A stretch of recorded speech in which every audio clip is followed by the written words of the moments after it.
খুব খারাপ অভিনয় করেছে সৌরসেনী, সবাই খুব ভালো অভিনয় করেছিল এক্সেপ্ট সৌরসেনী। তো এটাই বলার কথা যে একটু ওয়ার্কশপ করা উচিত আমার মতে। দিদি এখন পর্যন্ত যা দেখলে কেমন লাগছে? আমার নিজের ছবি আমি কি করে বলবো বলো কেমন লাগছে? তোমরা দর্শক, তোমরা এসছো দেখতে, তোমাদের সময় মানে নিজেদের জীবন থেকে এতটা সময় বের করে তোমরা এসছো, তোমরা বলবে কেমন লাগছে। যতই হোক আজকে মানে অনেকটা এক্সামিনেশনের রেজাল্ট বেরোনোর মতো ব্যাপার, তাই অ্যাবসলিউটলি সেইখান থেকে সেইখান থেকে আজকে এখন পর্যন্ত যে দেখলে কি মনে হয় রেজাল্ট কতটা ভালো? আরে পিকচার তো আমি বাকি মেরে দোস্ত, এখন কি করে বলবো? আগে পুরো ছবিটা দেখুক দর্শক, তারপর এত তাড়াতাড়ি এত উদ্গ্রীব হয়ে গেলে থোড়ি হবে। আগে দর্শক দেখুক ছবিটা, তারপর তারা ভাববেন তাদের কেমন লাগলো, তারপর তারা নিশ্চয়ই জানাবেন তাদের কেমন লাগলো। অন্যদিকে একটা অনেক রকম চ্যালেঞ্জিং একটা ক্যারেক্টারে তোমাকে দেখতে পাওয়া যাচ্ছে, তো এর পিছনে যে জার্নিটা ছিল সেটা যদি দেখো, আমার মনে হয় আমি অ্যাটলিস্ট যে কটা চরিত্র আজ অব্দি প্লে করেছি সব কটা রোলই তাদের নিজেদের মতো করেই চ্যালেঞ্জিং ছিল। ঠিক সেরকমভাবেই এই রোলটি, অরুন্ধতির রোলটাও ততটাই চ্যালেঞ্জিং। অনেক ধন্যবাদ SVFকে এবং অনেক ধন্যবাদ সৃজিত মুখার্জিকে, এনারা আমার ওপর আস্থা রেখেছেন এবং এই ছবিটা সত্যি একটা ভীষণ ভীষণ স্পেশাল একটা ছবি। এই ছবিটা আমাকে অনেক কিছু দিয়েছে, একটি বড় প্রাপ্তি, কারণ এই রকম কো অ্যাক্টার্স দিয়েছে, তো মানে আই হ্যাভ নো কমপ্লেন্টস। 12 জন মানে তাবর সেখানে নিজেকে কিভাবে রেডি করেছিলে? ওঠা বসা কিরকম ছিল? আমাদের সবারই প্রথম দিন থেকেই, যেহেতু এটা তোমরা দেখতে পাচ্ছ একটু different kind of a treatment ছবিটার, যেখানে আমরা 12 জনই সমস্ত সিনে একসাথে আছি। অনেক সময় মাল্টিকাস্ট হয়, কিন্তু আমার ধরো কারোর সাথে দেখা হলো, কারোর সাথে সিন থাকলো, কারোর সাথে সিন থাকলো না। এখানে কিন্তু আমরা ইকুয়ালি 12 জন সমান তালে সমান সময় একসাথে ছিলাম। আর তো আমাদের অনেক কটা টেবিল রিড, ওয়ার্কশপ সেগুলো হয়, তারপর কিছু 1:1 ওয়ার্কশপ হয়। ঠিক সেইভাবেই অরুন্ধতি চরিত্রটা করে দেয়।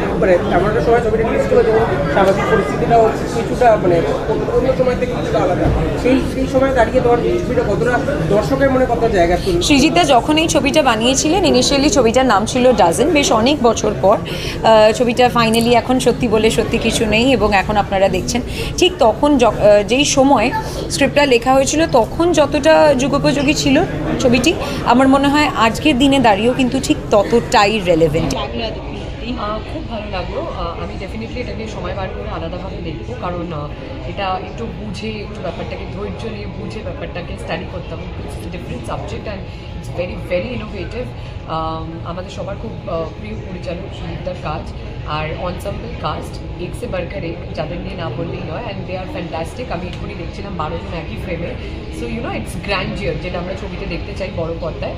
হ্যাঁ, খুব ভালো লাগছিল টিল দ্য টাইম, বাট আজকে একটা ইভেন্ট আছে তাই বেরোতে হচ্ছে, so I will come back and আমি দেখবো হলে বসে ছবিটা টিকিট কেটে। দর্শকরা ছবিটা দেখলো, আমি প্রথমবার গোটা ছবিটা দেখলাম, খুব ভালো লাগছে, কারণ কাজের সময় যা হয় আমরা নিজের পার্টটায় বেশি মন দিই, তো কিন্তু তার সত্ত্বেও অন্যদের শর্ট চলাকালীন দেখেছিলাম। It is very impressive. এতজন সিনিয়র আশেপাশে, মানে বেশিরভাগ সিনিয়র, তো অনেক কিছু শিখলাম কাজটা করতে করতে, এবং ফিনিশ প্রোডাক্টটা দেখে ভালো লাগছে। আশা করি দর্শকদের ভালো লাগবে, সেটাই তো আমরা চাই। কেমন লাগলো? আমার ছবি আমি কি বলবো, সবাই দেখে যদি ভালো বলে তবেই সেটা ভালো। আমি তো প্রথমবার দেখলাম, আপনারা বলুন কেমন লাগলো, সেটাই আসল কথা। অন্যদিকে একটা ভীষণ রকম চ্যালেঞ্জিং ক্যারেক্টারে তোমাকে দেখতে পাওয়া গেল, এর পিছনের অধ্যাবসাটা, হ্যাঁ, এর পিছনের অধ্যাবসাটা বা কীভাবে নিজেদের মধ্যে ওয়ার্কশপ করে কীভাবে তৈরি? এইটা আমাদের অনেক রিডিং সেশনস হতো, তখন ইম্প্রোভাইজ করতাম, কোনো কিছু মনে হলে সেটা বলতাম, তখন সৃজিতে সেটা ভালো লাগলে বলতো হ্যাঁ এটা বলতে পারিস বা এটা রাখ। তো এইভাবে করতে করতে গেছি আমরা, ইম্প্রোভাইজ করে করে করে। দিদি, তুমি যখন কোনো স্ক্রিপ্ট চুজ করো, তার মানে জানতে হবে সেই স্ক্রিপ্টের মধ্যে তোমার যে ক্যারেক্টার এবং ওভারঅল স্ক্রিপ্টটা সেরকম হতে হবে, তাই জন্য অন্য জায়গায় সিনেমাটা করছে।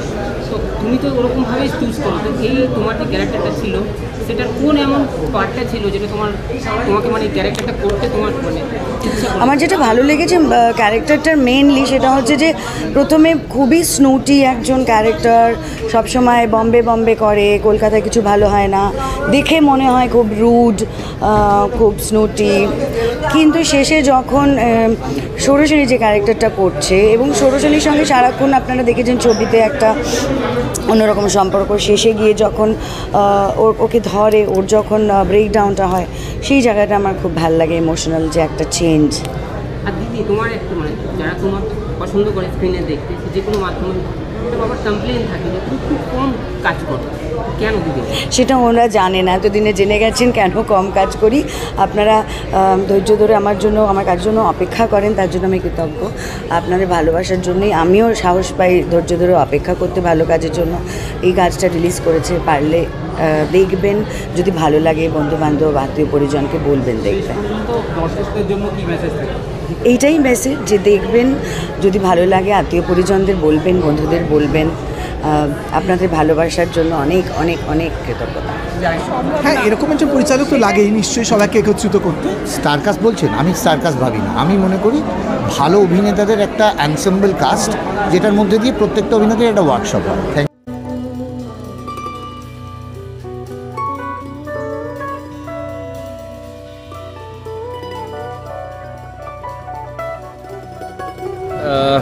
দেখো, ছবিটা তো মানুষের মনোজগৎকে নিয়ে, সেটা সময় নির্বিশেষে খুব যে বদলায় তা নয়। এটা বহু পুরনো টেক্সট, তাকে বহু যুগে, বহু দেশে, বহু ভাষায় নানাভাবে ইন্টারপ্রেট করা হয়েছে এবং এটা আজ থেকে 100 বছর পরও হয়তো ইন্টারপ্রেট করা হবে। এটা বেসিক্যালি মানুষের মনের আলো অন্ধকারের গল্প, সেটা সময়ের উপর খুব যে নির্ভরশীল তা আমার মনে হয় না, বা বলা যায় টাইমলেস। মানে সব সময় সেটা অ্যাপ্ট থাকবে, যেই সময়ই হোক, কারণ মানুষের বেসিক মানসিকতা তো চেঞ্জ হয় না, বরাবরই সময়ের সাথে সাথে নতুন পালক অ্যাড হয় যাতে। তো এই ছবিটা যেহেতু মানুষের মানসিকতার কিছু কিছু গল্প, কিছু কিছু দিক বলে, তো এটা মনে হচ্ছে অ্যাপ থেকে যাবে আর কি। অন্যদিকে সৃজিত মুখার্জির পরিচালনা 12 জনকে একসাথে মানে তাবড় অভিনেতাদেরকে একসাথে কাজ করা, যেটা মানে বাংলা সিনেমার কাছে প্রায় অসম্ভব, সেটা নিয়ে এটা মানে সত্যি সৃজিত দা এই জিনিসটাকে সম্ভব করেছে, সেটা খুবই এক্সাইটিং একটা জিনিস। অভিনেতা হিসেবে যখন কাজ করতে গেছি তখনও খুব এক্সাইটেড ছিলাম এবং আলটিমেটলি আজকে যখন ছবিটা দেখছি তখনও বেশ এক্সাইটেডই লাগছে, কারণ ওই দিনগুলো মনে পড়ছে যেভাবে শ্যুট হয়েছিল। তো ইটস মানে গ্রেট ইনিশিয়েটিভ সৃজিতদার তরফ থেকে, যে এইরকম একটা ভাবনাকে সে রূপান্তরিত করেছে আলটিমেটলি। আমারও তাই যে 12 জন অভিনেতা একসাথে পুরো সিনেমাটাতে থাকা মানে আসলে পুরো সিনেমাটা জুড়ে অবাধ আড্ডার সুযোগ। হ্যাঁ, অবাধ আড্ডার সুযোগ, কারণ 12 ঘন্টার শুটিংয়ে অ্যাকচুয়ালি শুটিং সলিড হয় 3 ঘন্টা, 9 ঘন্টা হয় বিভিন্ন শিফটিং। সেই 9 ঘন্টা নিজেদের ছাড়া আর কেউ থাকে না অভিনেতাদের। এবার 12 জন বিভিন্ন বয়সী বন্ধু একসাথে হলে যা মজা হয়, হুল্লোড় হয়, যাতে শেখা হয়, সব কিছু মিলিয়ে একটা দারুণ এক্সপিরিয়েন্স। Thank you. এরকম তো হয়েই থাকে, সিনেমার নামে গানে সিনেমার নাম তো হয়, এটা একটা খুব পুরনো লেগেসি। আমার মনে হয় adds to the catchiness of the title. আমার ছবি নিয়ে আমি কথা বলবো কেন? আমার ছবি নিয়ে আমার ছবি কথা বলবো। আমাকে এই প্রশ্নগুলো করার কী মানে? যারা দেখেছেন তাদের করুন, আমার ছবি নিয়ে তো আমি কী বলবো? আমার ছবি ট্রেলার বেরিয়েছে, টিজার বেরিয়েছে, এখন ছবিটা বেরিয়েছে, দেখুন সবাই, দেখুন কেমন লাগছে, ভালো লাগছে না খারাপ লাগছে। 12 জনকে একসাথে মানে তোমার কাস্টিং করার বা সেক্ষেত্রে কতটা চ্যালেঞ্জিং বা সেটা কীভাবে? খুবই চ্যালেঞ্জিং ছিল সবার ডেটস ম্যাচ করা, সবাই এত ব্যস্ত, সবাইকে 1 মাস ধরে রিহার্সাল করানো, তারপর এক জায়গায় শ্যুট করা, তো that was very difficult. Otherwise everyone is a great actor, so স্ক্রিপ্টটা লেখাটাই মেন চ্যালেঞ্জ।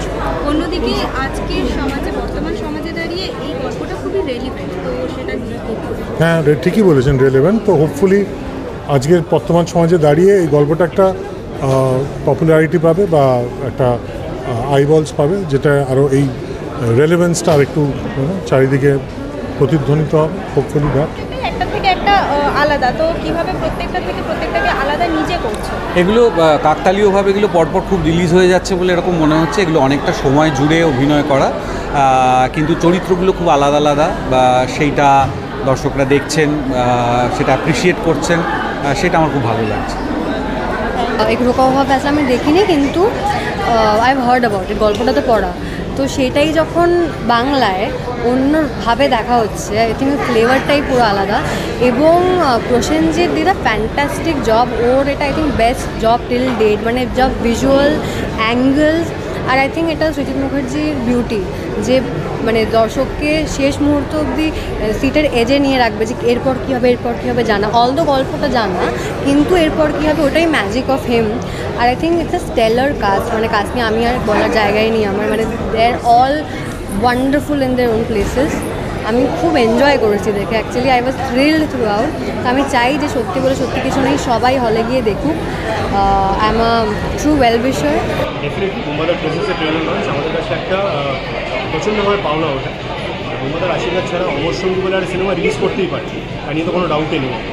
সব মিলিয়ে ভেরি হ্যাপি, ট্রেলারের response has been very good, সবার ভালো লাগছে, সবাই ভালো কথা বলছে। I just keeping my fingers crossed.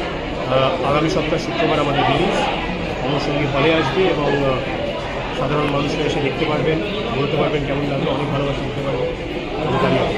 অন্যদিকে আজকে তুমি এসছো সত্যি বলে সত্যি কিছু নেই এর প্রিমিয়ার, সেটা নিয়ে কতটা এক্সাইটেড? বিশাল একটা স্টার কাস্ট। সৃজিতার কাজ নিয়ে খুব এক্সাইটেড থাকি। আমার মনে হয় আমাদের সময়কার সব থেকে সাকসেসফুল সমসাময়িক রেলিভেন্ট ডিরেক্টরদের মধ্যে একজন, এবং তার প্রত্যেকটা কাজই আমার কাছে একটা কিউরিওসিটি জায়গায় আর কি।